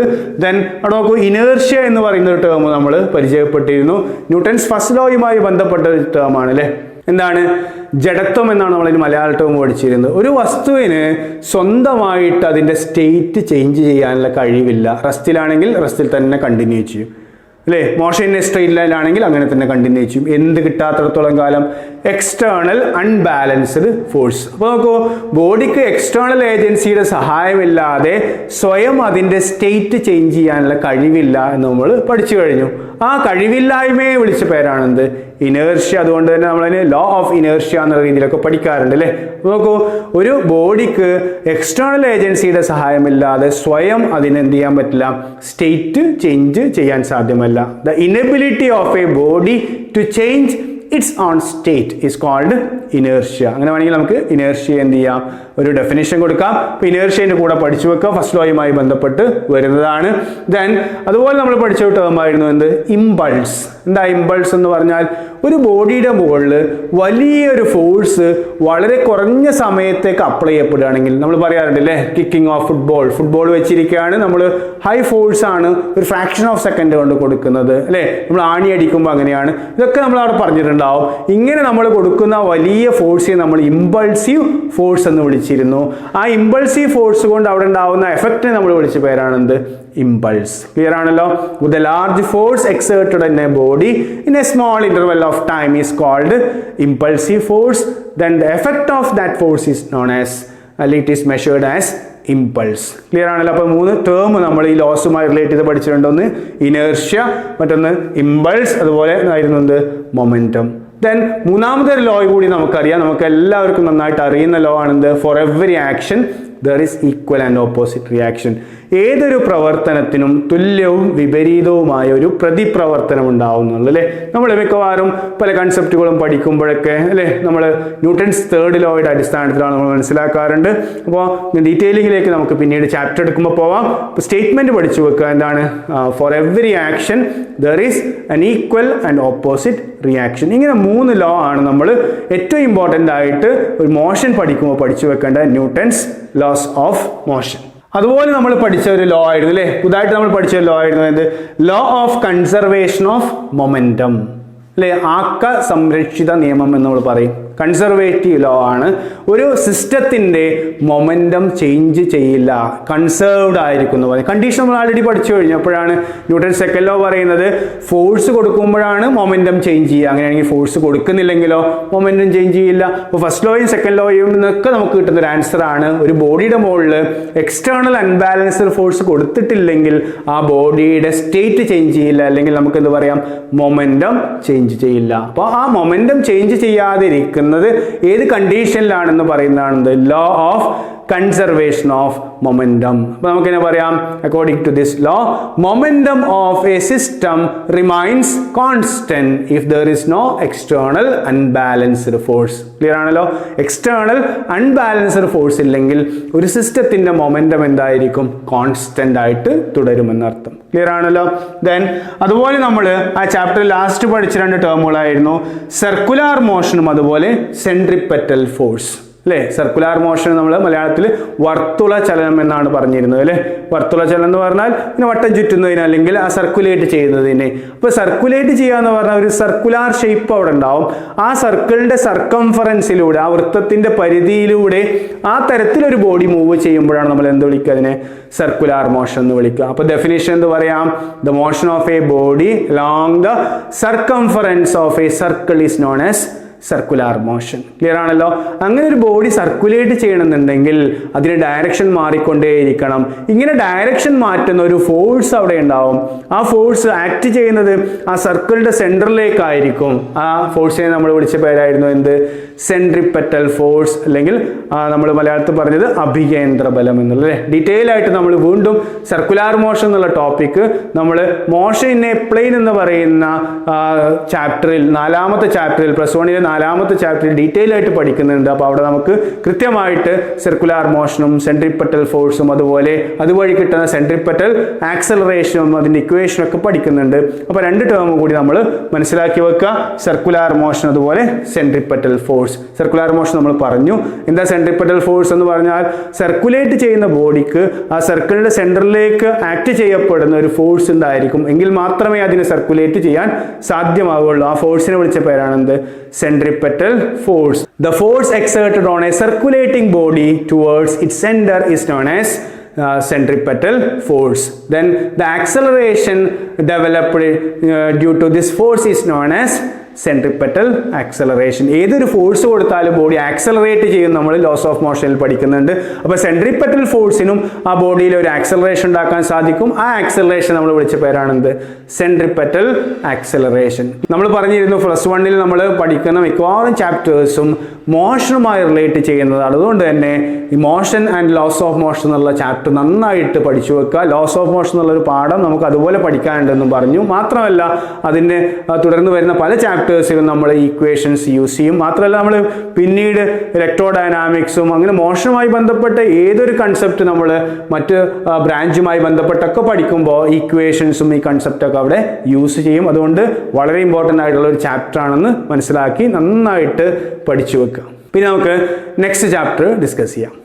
നമുക്ക് 9ാം ക്ലാസ്സിൽ നമ്മൾ 4ാമതായി പഠിച്ച ചാപ്റ്ററിന്റെ പേരെന്തായിരുന്നു? ഗ്രാവിറ്റേഷൻ. നമ്മൾ നേരത്തെ പറഞ്ഞു നമുക്ക് +1 8ാമതായിട്ട് പഠിക്കാനുള്ള ചാപ്റ്ററിന്റെ പേരും ഗ്രാവിറ്റേഷൻ തന്നെയാണ്. അപ്പോൾ ഗ്രാവിറ്റിയുമായി ബന്ധപ്പെട്ട നമ്മൾ 9ൽ പഠിച്ച കാര്യങ്ങളും അതുപോലെ അതിനോട് ചേർന്ന മറ്റു കാര്യങ്ങളുമാണ് ആ ചാപ്റ്ററിൽ ഡിസ്കസ് ചെയ്യുന്നത്. എന്നാൽ നമ്മൾ 9ാം ക്ലാസ്സിൽ പഠിച്ച കാര്യങ്ങൾ എന്തൊക്കെയാണെന്ന് ഒന്ന് നോക്കാം. ഒന്നാമത്തെ കൺസെപ്റ്റ് ഇതായിരുന്നു. എന്താണ്? ന്യൂട്ടൺസ് ലോ ഓഫ് ഗ്രാവിറ്റേഷൻ അല്ലേ? ഗ്രാവിറ്റേഷനുമായി ബന്ധപ്പെട്ട് ന്യൂട്ടൺ ഇൻട്രൊഡ്യൂസ് ചെയ്ത ഒരു ലോ ഉണ്ട് അല്ലേ? എന്താണ്? എല്ലാ മാസീവായിട്ടുള്ള വസ്തുക്കൾ തമ്മിൽ എന്തുണ്ട്? ഒരു അട്രാക്ഷൻ ഉണ്ട് എന്നും അത് അവയുടെ മാസുകളുടെ പ്രൊഡക്റ്റിന് ഡയറക്ട്ലി പ്രൊപ്പോർഷൻ ആണെന്നും അതുപോലെ അവ തമ്മിലുള്ള ഡിസ്റ്റൻസിന്റെ സ്ക്വയറിന് ഇൻവേഴ്സ്ലി പ്രൊപ്പോർഷൻ ആണെന്ന് പറയുന്ന ഒരു law. F is proportional to m1 m2 by r² എന്ന് പറയുന്ന ലോ നമ്മൾ പഠിച്ചിരുന്നു. അതാണെന്ത്? യൂണിവേഴ്സൽ ലോ ഓഫ് ഗ്രാവിറ്റേഷൻ എന്നറിയപ്പെടുന്ന ന്യൂട്ടൺസ് ലോ ഓഫ് ഗ്രാവിറ്റേഷൻ അല്ലേ? അപ്പോൾ നമുക്ക് അതിന്റെ സ്റ്റേറ്റ്മെന്റ് ഒന്ന് ഓർത്ത് നോക്കാം. എന്തായിരുന്നു? The law states that the force between two masses is directly proportional to the product of their masses and inversely proportional to square of the distance between them. Clear ആണല്ലോ? അപ്പൊ അങ്ങനെ ലോ നമ്മൾ പഠിച്ചിരുന്നു. അതുപോലെ കെപ്ലേഴ്സ് ലോസ് ഓഫ് പ്ലാനറ്ററി മോഷനെ കുറിച്ച് ചാപ്റ്ററിൽ ഒന്ന് പറഞ്ഞിരുന്നു അല്ലേ? പ്ലാനറ്റ്സുകൾക്കിടയിലുള്ള അല്ലെങ്കിൽ പ്ലാനറ്റ്സിന്റെ മോഷനുമായി ബന്ധപ്പെട്ട കാര്യങ്ങൾ ഉൾപ്പെടുത്തിക്കൊണ്ട് 3 ലോ പറയുന്നുണ്ട് കെപ്ലർ. ഓക്കെ, ആ 3 ലോ നമ്മൾ കൃത്യമായിട്ട് നമ്മൾ +1 പഠിക്കുന്നുണ്ട്. Kepler's first law, Kepler's second law, അതുപോലെ കെപ്ലേഴ്സ് തേർഡ് ലോ എന്ന് പറഞ്ഞിട്ട്. അപ്പോൾ അവിടെ ഡീറ്റെയിൽ ആയിട്ട് നമുക്ക് അത് പഠിക്കാം. എന്തായാലും 3 ലോ കെപ്ലറുടെ ഉണ്ട് എന്ന് മനസ്സിലാക്കി വെക്കുക. നമ്മൾ 9ാം ക്ലാസ്സിലെ ടെക്സ്റ്റിൽ അത് ജസ്റ്റ് ഒന്ന് പറഞ്ഞു പോകുന്നുണ്ട് അല്ലേ? അപ്പം അതൊന്ന് ഓർക്കുക നിങ്ങൾ. ദെൻ അതുപോലെ ഫോഴ്സ് ഓഫ് ഗ്രാവിറ്റി അല്ലേ? ഗ്രാവിറ്റേഷണൽ ഫോഴ്സ്, ഭൂഗുരുത്വ ബലം എന്ന് പറഞ്ഞ ബലത്തെക്കുറിച്ച് നമുക്കറിയാം. ഓരോ ഓരോ വസ്തുവും അല്ലെങ്കിൽ എർത്ത് അല്ലെങ്കിൽ എല്ലാ പ്ലാനറ്റ്സും പരസ്പരം അട്രാക്ട് ചെയ്യുന്നുണ്ട്. അതുകൊണ്ടാണ് നമ്മൾ മുകളിലൊക്കെ എറിയുന്ന ഒരു കല്ല് താഴേക്ക് വരുന്നത്. അങ്ങനെ ഒരുപാട് കൺസെപ്റ്റ് നമുക്കറിയാം. നമ്മൾ ബോഡി വിട്ട് കഴിഞ്ഞാൽ താഴേക്ക് പോകുന്നു. അപ്പോൾ ആ ഗ്രാവിറ്റി എന്ന് പറയുന്ന ഫോഴ്സ്, അതാണെന്ത് ഗ്രാവിറ്റേഷണൽ ഫോഴ്സ് എന്നുള്ള ഭൂഗുരുത്വ ബലം, അതിനെക്കുറിച്ചുള്ള കാര്യങ്ങളാണ് നമ്മൾ അതുമായി റിലേറ്റ് ചെയ്ത് പഠിച്ചത്. ദെൻ അതുപോലെ ആക്സലറേഷൻ ഡ്യൂ ടു ഗ്രാവിറ്റി. നമ്മൾ നേരത്തെ പറഞ്ഞ ഒരു ബോഡിയുടെ മുകളിൽ ഒരു എക്സ്റ്റേണൽ ഫോഴ്സ് ഉണ്ടെങ്കിൽ അതിൻ്റെ മൊമെൻറ്റം ചേഞ്ച് ചെയ്യും. മൊമെൻറ്റം ചേഞ്ച് ചെയ്യുന്ന പറഞ്ഞാൽ അതിൻ്റെ വെലോസിറ്റിയാണ് ചേഞ്ച് ചെയ്യുന്നത്. അപ്പോൾ അത് ആക്സലറേറ്റ് ചെയ്യപ്പെടുകയാണ് ചെയ്യുന്നത്. നമ്മൾ നേരത്തെ പറഞ്ഞു സെൻട്രിപെറ്റൽ ഫോഴ്സുമായി റിലേറ്റ് ചെയ്തൊരു ആക്സലറേഷൻ ഉണ്ട്. അങ്ങനെ ഏതൊരു ഫോഴ്സുമായി റിലേറ്റ് ചെയ്തും ബോഡിക്ക് ഒരു ആക്സലറേഷൻ ഉണ്ടാവും. അപ്പോൾ സ്വാഭാവികമായിട്ടും ഗ്രാവിറ്റേഷണൽ ഫോഴ്സ് എക്സേർട്ട് ചെയ്യുന്ന ഒരു ബോഡിക്ക് ഒരു ആക്സലറേഷൻ ഉണ്ടാവും. അതിനെ വിളിക്കുന്ന പേരാണെന്ത്? Acceleration due to gravity. അതിൻ്റെ വാല്യൂ ഒക്കെ നമുക്കറിയാം. എത്രയാണ്? 9.8 മീറ്റർ പെർ സെക്കൻഡ് സ്ക്വയർ ആണ്. മാത്രമല്ല ഗലീലിയോന്റെ എക്സ്പെരിമെന്റിൽ നമ്മൾ പഠിച്ചിരുന്നു, അത് മാസ് കൂടിയ ബോഡിയാണെങ്കിലും മാസ് കുറഞ്ഞ ബോഡിയാണെങ്കിലും ഏതൊരു ബോഡി താഴേക്ക് വീഴുമ്പോഴും അതിൻ്റെ ആക്സലറേഷൻ അല്ലെങ്കിൽ ഏതൊരു ബോഡിയുടെ മുകളിലാവുന്ന ആക്സലറേഷൻ ഡ്യൂ ടു ഗ്രാവിറ്റിയുടെ വാല്യൂ എത്രയാണ്? 9.8 മീറ്റർ പെർ സെക്കൻഡ് സ്ക്വയർ ആണ്. അത് മാസിനെ ഡിപ്പെൻഡ് ചെയ്യുന്നില്ല. അത്തരം കാര്യങ്ങളൊക്കെയാണ് നമ്മൾ അതുമായി റിലേറ്റ് ചെയ്ത് പഠിച്ചതെന്ന് ഓർക്കുക. ദെൻ മാസ് ആൻഡ് വെയിറ്റ് എന്നുള്ളൊരു കൺസെപ്റ്റ് പഠിച്ചിരുന്നു. മാസ് നമ്മൾ ആൾറെഡി പറഞ്ഞു. എന്താ മാസ് എന്ന് പറഞ്ഞാൽ? The quantity of matter contained in a body is called a mass, but weight is the force exerted on a body, അല്ലെങ്കിൽ the gravitational force exerted on a body is considered as weight. അല്ലേ? ഇപ്പം നമ്മുടെ ശരീരത്തിലുള്ള മാറ്ററിന്റെ അളവാണ് നമ്മുടെ mass എങ്കിൽ നമ്മളെ ഭൂമി താഴേക്ക് വലിക്കുന്ന വലിവ് അല്ലെങ്കിൽ ആ ഫോഴ്സിനെയാണ് നമ്മൾ നമ്മുടെ വെയിറ്റ് ആയിട്ട് പറയുന്നത്. അപ്പോൾ ആ മാസും വെയിറ്റും തമ്മിൽ വ്യത്യാസം ഉണ്ടെന്ന് മനസ്സിലാക്കി വെക്കുക.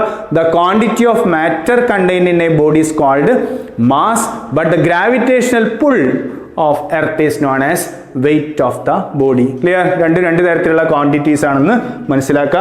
ഏറ്റവും അവസാനമായി നമ്മൾ ഡിസ്കസ് ചെയ്തതായിരുന്നു ഫ്രീ ഫോൾ ആയിരുന്നു അല്ലേ? ഒരു ബോഡി ഫ്രീ ആയിട്ട് ഫോൾ ചെയ്യുമ്പോൾ അതുമായി ബന്ധപ്പെട്ട കാര്യങ്ങളൊക്കെ നമ്മൾ പഠിച്ചത് അല്ലേ? ഫ്രീ ഫോൾ ഉള്ള ഒരു ബോഡിക്ക് വെയിറ്റ് 0 ആയിരിക്കും നമ്മൾ പഠിച്ചിട്ടുണ്ട് അല്ലേ? ഫ്രീലി ഫോളിംഗ് ബോഡിയുടെ വെയിറ്റ് എന്തായിരിക്കും? 0 ആയിരിക്കും. അത്തരത്തിലുള്ള കൺസെപ്റ്റുകളൊക്കെയാണ് നമ്മൾ അതിൽ ലാസ്റ്റ് ആയിട്ട് പഠിച്ചത്. നോക്കൂ, ഗ്രാവിറ്റി എന്ന് പറയുന്ന അല്ലെങ്കിൽ ഗ്രാവിറ്റേഷൻ എന്ന് പറയുന്ന ഈ ചാപ്റ്റർ നമ്മൾ എന്തായാലും പഠിച്ചു വെക്കണം. നമുക്ക് +1 വീണ്ടും പഠിക്കാനുള്ള ഒരു ചാപ്റ്റർ ആണെന്ന് കൂടി ഓർക്കുക. നമുക്ക് അഞ്ചാമത്തെ ചാപ്റ്റർ ആയിട്ട് പഠിക്കാനുള്ള എന്താണ്? വർക്ക് എനർജി പവർ ആണ് അല്ലേ? നമ്മൾ നേരത്തെ പറഞ്ഞു ഇതേ ചാപ്റ്റർ ഇതേ പേരിൽ നമുക്ക് +1 പഠിക്കാനുണ്ട്. ഓക്കെ, അപ്പോൾ നമ്മൾ ആ ചാപ്റ്ററിൽ എന്തൊക്കെ പഠിച്ചെന്ന് നോക്കാം. ഇതിൻ്റെ അഡ്വാൻസ്ഡ് ആയിട്ടുള്ള കാര്യങ്ങളാണ് നമ്മൾ +1 ചാപ്റ്ററിലും പഠിക്കുന്നത് എന്ന് മനസ്സിലാക്കുക. അവിടെ നമ്മൾ സ്വാഭാവികമായിട്ടും ഈ 3 ടേമിനെ ബേസ് ചെയ്തുകൊണ്ടാണ് ചാപ്റ്റർ പോകുന്നത്. വർക്ക്, എനർജി ആൻഡ് പവർ അല്ലേ? അതുമായി റിലേറ്റ് ചെയ്യുന്ന 2 കൺസെപ്റ്റുകൾ എക്സ്ട്രാ പഠിക്കുന്നു എന്നുള്ളത്. അപ്പോൾ എളുപ്പത്തിലുള്ള ഒരു ചാപ്റ്റർ ആയിരുന്നു. ദെൻ വാട്ട് ഈസ് വർക്ക് എന്നാണ് നമ്മൾ ആദ്യമായി പഠിച്ചത് അല്ലേ? വർക്ക് എന്ന് പറഞ്ഞാൽ നമ്മൾ വർക്കിനെ കുറിച്ചൊക്കെ എന്താണ് വർക്ക് എന്നൊക്കെ ചോദിക്കാറുണ്ട്. പക്ഷേ നമ്മൾ ഫിസിക്സിൽ വർക്കിനൊരു ഡെഫിനിഷൻ കൊടുത്തിട്ടുണ്ട് അല്ലേ? എന്താ വർക്ക് എന്ന് പറഞ്ഞാൽ? ഒരു ബോഡിയുടെ മുകളിൽ നമ്മൾ ഫോഴ്സ് എക്സേർട്ട് ചെയ്യുകയും ആ ബോഡി മൂവ് ചെയ്യുകയും ചെയ്യുമ്പോൾ മാത്രമാണ് നമ്മൾ ഒരു വർക്ക് ചെയ്തു നമ്മൾ പറയുന്നത്. ക്ലിയർ ആണല്ലോ? അങ്ങനെ വർക്ക് ചെയ്യപ്പെടുമ്പോൾ നമ്മൾ കൊടുത്ത ഫോഴ്സിൻ്റെയും അവിടെ ഉണ്ടായ ഡിസ്പ്ലേസ്മെൻറ്റിൻ്റെയും പ്രൊഡക്റ്റ് ആയിട്ടാണ് നമ്മൾ എന്തിനെ എക്സ്പ്ലെയിൻ ചെയ്തത്? വർക്ക് എന്ന് പറഞ്ഞത് അല്ലേ? അപ്പോൾ work is the product of the applied force and the displacement along the direction of the force അല്ലേ? നമ്മൾ കൊടുത്ത ഫോഴ്സും ആ ഫോഴ്സിന്റെ ദിശയിൽ ബോഡി സഞ്ചരിച്ച ഡിസ്പ്ലേസ്മെന്റും കൂടിയുള്ള ഗുണനഫലമായിട്ടാണ് നമ്മൾ എന്തിനെ പറയുന്നത്? വർക്കിനെ പറയുന്നത്. വർക്കിന്റെ ഡെഫിനേഷൻ ആണ് നമ്മൾ ഇതിൽ നിന്ന് നിർബന്ധമായിട്ട് പഠിച്ചു വെക്കേണ്ടത്. Work is defined as the product of force and displacement along the direction of the force അല്ലേ? ഇക്വേഷനും കാര്യങ്ങളൊക്കെ നമുക്ക് വരുന്നുണ്ട്. അപ്പോൾ അത് ഡീറ്റെയിൽ ആയിട്ട് പഠിക്കാം. ദെൻ എനർജിയാണ് അല്ലേ? എനർജി എന്ന് പറയുന്നത് നമുക്ക് എപ്പോഴും പരിചയമുള്ള ഒരു ടേമാണ്. എന്താ എനർജി എന്ന് പറഞ്ഞാൽ? ഒരു വർക്ക് ചെയ്യാനുള്ള കഴിവിനെ നമ്മൾ വിളിക്കുന്ന പേരാണെന്ത്? എനർജി. സിംപ്ലി അതാണ് ആൻസർ അല്ലേ? The ability of doing work അല്ലേ? അപ്പോൾ വർക്ക് ചെയ്യാനുള്ള കഴിവിനെയാണ് നമ്മൾ എന്ത് പറയുന്നത്? എനർജി. നല്ല എനർജി ഉണ്ടെന്ന് പറഞ്ഞു കഴിഞ്ഞാൽ ഒരുപാട് വർക്ക് ചെയ്യാൻ സാധിക്കും എന്നാണ് നമ്മൾ മനസ്സിലാക്കേണ്ടത്. അപ്പോൾ നമുക്ക് എനർജിയുടെ ഡെഫിനേഷൻ പഠിച്ചു വെക്കാം. എന്താണ്? The ability to do work is called energy. Then energy, പലതരത്തിലുള്ള എനർജി നമ്മൾ പഠിച്ചിട്ടുണ്ട് അല്ലേ? പലതരത്തിലുള്ള എനർജിയെ കുറിച്ച് നമുക്കറിയാം. സോളാർ എനർജി ഉണ്ട് അല്ലേ? മെക്കാനിക്കൽ എനർജി ഉണ്ട്, കെമിക്കൽ എനർജി ഉണ്ട്, ന്യൂക്ലിയർ എനർജി, വിൻഡ് എനർജി, അങ്ങനെ ഒരുപാട് തരത്തിലുള്ള എനർജി നമ്മൾ കേട്ടിട്ടുണ്ട്. പക്ഷെ നമ്മളിവിടെ പഠിക്കുന്നത് എന്ത് മാത്രമാണ് നോക്കൂ, കൈനറ്റിക് എനർജി, പൊട്ടൻഷ്യൽ എനർജി എന്ന് പറയുന്ന ഗതികോർജവും സ്ഥിതികോർജം എന്നാണ് നമ്മൾ പറയാറ് അല്ലേ.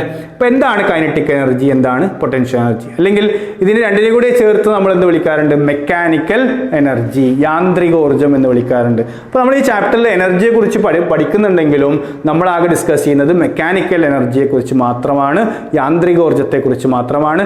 അപ്പോൾ ഈ മെക്കാനിക്കൽ എനർജിയുടെ രണ്ട് തരത്തിലുള്ള ക്ലാസിഫിക്കേഷൻ ആണ് എന്ത്, കൈനറ്റിക് എനർജിയും പൊട്ടൻഷ്യൽ എനർജിയും. കൈനറ്റിക് എനർജി എന്ന് പറഞ്ഞാൽ ഗതികോർജം നമുക്കറിയാം, ദെൻ പൊട്ടൻഷ്യൽ എനർജി സ്ഥിതികോർജം എന്നാണ് നമ്മൾ പറയാറ്. എന്താണ് കൈനറ്റിക് എനർജി എന്ന് പറഞ്ഞാൽ ഒരു ബോഡിക്ക് അതിൻ്റെ മോഷൻ കൊണ്ട് കിട്ടുന്ന എനർജിയെ വിളിക്കുന്ന പേരാണ് എന്ത്, kinetic energy. The energy of a body by virtue of its motion is known as kinetic energy. Then അതുപോലെ ഒരു ബോഡിക്ക് അതിൻ്റെ പൊസിഷൻ കൊണ്ട് കിട്ടുന്ന എനർജിയാണ് നമ്മൾ സിംപ്ലി എന്ത് പറയാറ്, പൊട്ടൻഷ്യൽ എനർജി. ക്ലിയർ ആണല്ലോ. അപ്പോൾ the energy possessed by a body by virtue of its position, അല്ലെങ്കിൽ simply the energy due to motion is known as kinetic energy and the energy due to the position of a body is known as potential energy. Clear? അപ്പോൾ രണ്ട് definition നമ്മൾ ഓർത്ത് വെക്കുക. അതുമായി ബന്ധപ്പെട്ട് നമ്മൾ പഠിച്ച കാര്യങ്ങളൊക്കെ ഒന്ന് വായിച്ചു നോക്കുക. ദെൻ വർക്ക് എനർജി പ്രിൻസിപ്പിൾ എന്ന് പറയുന്ന ഒരു കൺസെപ്റ്റ് പഠിച്ചിരുന്നു അല്ലേ. നമ്മളൊരു ബോഡിയിലുമ്പോൾ ചെയ്യുന്ന വർക്കും ആ ബോഡിയിൽ ഉണ്ടാവുന്ന ചേഞ്ച് ഇൻ എനർജിയും ഈക്വൽ ആയിരിക്കും എന്നാണ് പറയുന്നത്. നമ്മളൊരു വർക്ക് ചെയ്യുകയാണെങ്കിൽ നമ്മുടെ എനർജി നഷ്ടപ്പെടും. അത് തമ്മിൽ റിലേഷൻ എന്തായിരിക്കും, നമ്മൾ ചെയ്ത വർക്കും നമ്മളിൽ നിന്നുണ്ടായ ലോസ് ഓഫ് എനർജി എന്തായിരിക്കും, ഈക്വൽ ആയിരിക്കും. അല്ലെങ്കിൽ ഒരു സിസ്റ്റത്തിൻ്റെ മുകളിൽ നമ്മൾ അങ്ങോട്ട് വർക്ക് ചെയ്താൽ ആ സിസ്റ്റത്തിൻ്റെ എനർജി ഉയർന്നിട്ടുണ്ടാവും. എത്ര ഉയർന്നിട്ടുണ്ടാവും, നമ്മൾ എത്ര വർക്കാണോ അതിൻ്റെ മുകളിൽ ചെയ്ത് അത്രയും എനർജി അതിന് കൂടിയിട്ടുണ്ടാവും. ഇങ്ങനെ വർക്കും എനർജിയുമായുള്ള റിലേഷൻ പറയുന്നതാണെന്ത്, വർക്ക് എനർജി പ്രിൻസിപ്പിൾ. അപ്പോൾ വർക്ക് എനർജി പ്രിൻസിപ്പിൾ എന്താ പറയുന്നത്, the work done is equal to change in energy. അത് ഡിക്രീസ് ആവാം, ഇൻക്രീസ് ആവാം, അത് സിസ്റ്റം ചെയ്യുന്നോ അല്ലെങ്കിൽ സിസ്റ്റത്തിന് മുകളിൽ ചെയ്യപ്പെടുന്നോ എന്നനുസരിച്ച് വ്യത്യാസം ഉണ്ടാവും. സിംപ്ലി നമുക്ക് എന്താ പറയാം, according to work energy principle the work done is equal to change in energy. Clear ആണല്ലോ. ദെൻ അടുത്തൊരു കൺസെപ്റ്റ് ആണെന്ത്, law of conservation of energy. നമുക്ക് അറിയുന്ന അല്ലേ എന്താണ്, ഊർജ സംരക്ഷണ നിയമം എന്നാണ് law of conservation of energy ഉദ്ദേശിക്കുന്നത്. നമുക്ക് യൂണിവേഴ്സിൽ പുതുതായിട്ടൊരു എനർജി എന്ത് ചെയ്യാൻ പറ്റില്ല, ഡെവലപ്പ് ചെയ്യാൻ പറ്റില്ല. മൊത്തം യൂണിവേഴ്സിൻ്റെ എനർജി എന്താണ്, കോൺസ്റ്റൻ്റ് ആണ്. നമുക്കൊരു എനർജിയെ ഉണ്ടാക്കാനോ ഉള്ള എനർജിയെ നശിപ്പിക്കാനോ സാധ്യമല്ല എന്നുള്ള നമ്മൾ ഒരുപാട് കാലമായിട്ട് നമ്മൾ പഠിച്ചുകൊണ്ടിരിക്കുന്ന ഒരു കൺസെപ്റ്റാണത് law of conservation of energy അല്ലെ, ഊർജ സംരക്ഷിത നിയമം എന്ന് പറഞ്ഞ രീതിയിൽ നമ്മൾ പഠിച്ചിട്ടുണ്ട്. അതിൻ്റെ ഒരു ഡെഫിനേഷൻ നമ്മൾ പഠിച്ചു വെക്കുക. എന്തായിരുന്നു, energy can neither be created nor be destroyed but can transfer from one form to another form. Clear ആണല്ലോ. എനർജിയെ നശിപ്പിക്കാനോ സാധ്യമല്ല, ഉണ്ടാക്കാനും സാധ്യമല്ല. എന്നാൽ നമുക്ക് വേണമെങ്കിൽ ഒരു രൂപത്തിലുള്ള എനർജിയെ മറ്റൊരു രൂപത്തിലേക്ക് എന്ത് ചെയ്യാം, കൺവേർട്ട് ചെയ്യാം. അതിൻ്റെ എക്സാമ്പിളും കാര്യങ്ങളൊക്കെ നമ്മൾ പറയാറുണ്ട്. നമ്മൾ ഫാൻ ഓൺ ചെയ്യുമ്പോൾ അവിടെ ഇലക്ട്രിക്കൽ എനർജിയാണ് എന്തായി മാറുന്നത്, മെക്കാനിക്കൽ എനർജിയായി മാറുന്നത്. അയൺ ബോക്സിൽ നമ്മൾ ഇലക്ട്രിക്കൽ എനർജിയാണ് എന്തായി മാറ്റുന്നത്, ഹീറ്റ് എനർജിയാക്കി മാറ്റുന്നത്. ഇത്തരത്തിലുള്ള കൺവേർഷൻസ് ഒക്കെ നമ്മൾ പഠിച്ചതാണ്. ലാസ്റ്റ് ടേം ആയിട്ട് നമ്മൾ പഠിക്കുന്നത് എന്താണ്, പവർ ആണ് അല്ലേ. പവർ എന്നുള്ളത് ഒരു ഇമ്പോർട്ടൻറ്റ് ടേം ആണ്. എന്താണ് പവർ എന്ന് പറഞ്ഞാൽ, യൂണിറ്റ് സമയത്തിനുള്ളിൽ നമ്മൾ ചെയ്യുന്ന വർക്കിനെയാണ് എന്ത് പറയുന്നത്, പവർ എന്ന് പറയുന്നത് അല്ലേ. ഒരു സെക്കൻഡിൽ എത്ര വർക്ക് ചെയ്യാൻ സാധിക്കും, അതാണ് പവർ. ഒരു ഇൻസ്ട്രുമെന്റ് പവർ കൂടിയതാണെന്ന് പറഞ്ഞാൽ അതിൻ്റെ അർത്ഥം ഓരോ സെക്കൻഡിലും അത് ചെയ്യുന്ന വർക്ക് വലുതാണെന്ന് അർത്ഥം. അത് ആകെ ചെയ്യുന്ന വർക്കല്ല, പിന്നെയോ ഓരോ സെക്കൻഡിലും ചെയ്യുന്ന വർക്ക് സ്ട്രോങ് ആണ്. അതാണ് പവർ എന്നുള്ള ടേം. അപ്പോൾ പവർ എങ്ങനെ കാൽക്കുലേറ്റ് ചെയ്യാം, നമുക്ക് power is equal to work done by time. എത്ര വർക്ക് ചെയ്തു, അതിനെത്ര സമയം എടുത്തു, അത് ഡിവൈഡ് ചെയ്താൽ എന്ത് കിട്ടും, നമുക്ക് ഒരു സെക്കൻഡിൽ എത്ര വർക്ക് ചെയ്തു എന്ന് കിട്ടും അല്ലേ. അതാണ് റേറ്റ് ഓഫ് ഡൂയിങ് വർക്ക് എന്ന് പറയുന്നത് അല്ലേ. റേറ്റ്, നിരക്ക് എന്ന് നമ്മൾ പറയാറുണ്ട്. ഒരു സെക്കൻഡിൽ ഉണ്ടാവുന്നതിന് നമ്മൾ നിരക്ക് എന്ന് പറയാറ് അല്ലേ. അപ്പോൾ എന്താണ് power, rate of doing work. അപ്പോൾ ഈ മൂന്ന് ടേമിനെ ബേസ് ചെയ്തുകൊണ്ടുള്ള ഒരു ചാപ്റ്ററാണത് work, energy and power. Clear ആണല്ലോ. അപ്പോൾ അത് പ്രത്യേകം ശ്രദ്ധിച്ച് വായിച്ച് മനസ്സിലാക്കി വെക്കുക. നമുക്ക് 9ാം ക്ലാസ്സിൽ പഠിക്കാനുള്ള ലാസ്റ്റ് ചാപ്റ്റർ ആണെന്ത്, വേവ് മോഷൻ. നമ്മൾ നേരത്തെ പറഞ്ഞിരുന്നു നമുക്ക് +1 പഠിക്കാനുള്ള ലാസ്റ്റ് ചാപ്റ്ററും വേവ് മോഷൻ ആണെന്ന് അല്ലേ. ആറാമത്തെ ചാപ്റ്റർ നമ്മൾ ഡിസ്കസ് ചെയ്യുന്നില്ല, കാരണം ആറാമത്തെ ചാപ്റ്റർ നമ്മൾ പറഞ്ഞിരുന്നു കറണ്ട് ഇലക്ട്രിസിറ്റി എന്നുള്ള ചാപ്റ്റർ. അതേ പേരിൽ തന്നെ നമുക്ക് സെക്കൻഡ് ഇയറിൽ മൂന്നാമത്തെ ചാപ്റ്റർ ആയിട്ട് വരുന്നുണ്ട്. അപ്പോൾ അത് സെക്കൻഡ് ഇയറിൽ ആദ്യ സമയത്ത് നമുക്ക് ഡിസ്കസ് ചെയ്യാം. നോക്കൂ, വേവ് മോഷനുമായി റിലേറ്റ് ചെയ്ത് നമുക്ക് പഠിക്കാനുള്ള ഫസ്റ്റ് ഓഫ് ഓൾ എന്താണ് വേവ് എന്നുള്ളതാണ് അല്ലേ. ഒരു പ്രത്യേക തരത്തിലുള്ള മോഷനെയാണ് നമ്മൾ വേവ് എന്ന് പറയാം. എന്താണ്? ഒരു സിസ്റ്റത്തിലെ പാർട്ടിക്കിൾസ് വൈബ്രേറ്റ് ചെയ്യുന്നത് വഴി എനർജി ട്രാൻസ്ഫർ നടക്കുന്നുവെങ്കിൽ അത്തരം മോഷനെ നമ്മൾ വിളിക്കുന്ന പേരാണെന്ത്? വേവ് എന്നുള്ളത്. ഓക്കെ, അപ്പോൾ അതിൻ്റെ കൺസെപ്റ്റുകൾ നമ്മൾ എപ്പോഴും പറയാറുള്ള പോലെ നമുക്ക് +1 ചാപ്റ്റർ പഠിക്കുമ്പോൾ ഡീറ്റെയിൽ ആയിട്ട് പറയാം. എന്തായാലും വേവ് മോഷൻ എന്താണെന്ന് ചോദിച്ചു കഴിഞ്ഞാൽ നമുക്ക് അറിയണം എന്താണ്? Transfer of energy without translatory motion of the particles in A medium. Okay, energy ഒരു ഭാഗത്ത് നിന്ന് മറ്റൊരു ഭാഗത്തേക്ക് പ്രൊപ്പഗേറ്റ് ചെയ്യുമ്പോൾ അവിടെ ഒരിക്കലും പാർട്ടിക്കിൾസ് ഒരു ഭാഗത്ത് നിന്ന് മറ്റൊരു ഭാഗത്തേക്ക് എന്ത് ചെയ്യുന്നില്ല? മൂവ് ചെയ്തു പോകുന്നില്ല. പകരം പാർട്ടിക്കിൾസ് അവിടെ നിന്നുകൊണ്ട് വൈബ്രേറ്റ് ചെയ്യുക മാത്രമാണ് ചെയ്യുന്നത്. ക്ലിയർ? അപ്പോൾ അതാണ് നമ്മൾ വേവ് എന്നുള്ള കൺസെപ്റ്റ്.